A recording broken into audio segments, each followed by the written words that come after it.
Hello friends, Manisha મસાલા મેજિકમાં આપનું સ્વાગત છે.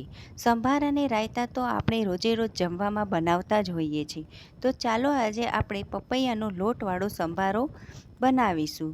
પપૈયાના સંભારા માટે આપણે આટલી સામગ્રી જોઈશે. હવે એક કાચા પપૈયાની છાલ ઉતારીને બી કાઢીને આ રીતે આપણે સુધારી લઈશું. હવે એક બાઉલમાં 2 ચમચી જેટલો ચણાનો લોટ ઉમેરીશું. હવે તેમાં ધાણા જીરું પાવડર, લાલ મરચું પાવડર,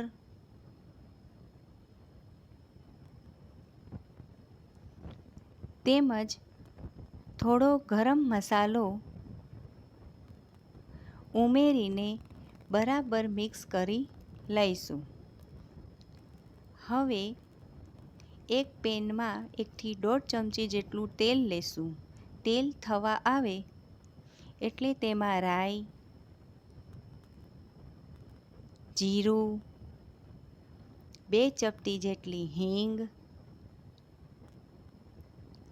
ઝીણા સુધારેલા તીખા મરચાં એડ કરી લઈશું.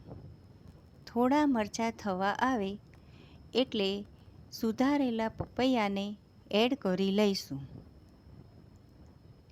હવે બધું બરાબર મિક્સ કરી લઈશું.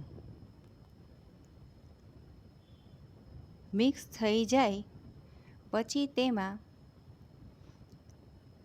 થોડી હળદર,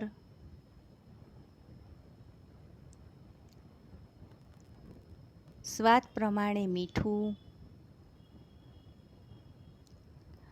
અડધી ચમચીથી પણ ઓછી ખાંડ આપણે ઉમેરશું.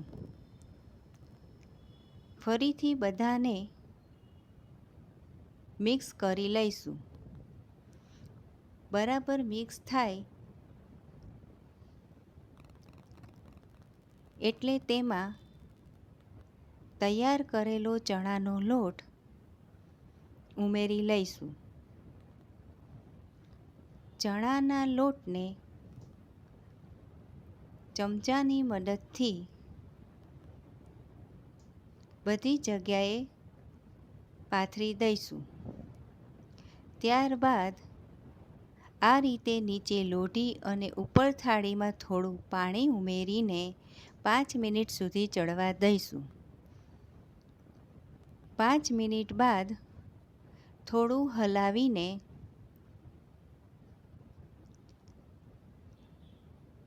તેમાં થોડો લીંબુનો રસ એડ કરી લઈશું. હવે ફરીથી બધું બરાબર મિક્સ કરી લઈશું. બધું મિક્સ થઈ ગયા પછી આપણો આ કાચા પપૈયાનો લોટવાળો સંભારો એકદમ રેડી છે. તો ચાલો હવે આપણે એક સર્વિંગ બોલમાં કાઢી લઈશું. તેના ઉપર થોડી કોથમરી સ્પ્રિંકલ કરી લઈશું. આ સંભારા તમે ફાફડા, રોટલી, રોટલા સાથે પણ ખાઈ શકો છો. તો નાનાથી લઈને મોટાને બધાને ભાવે તેવો સંભારો એકવાર જરૂરથી બનાવજો. થેન્ક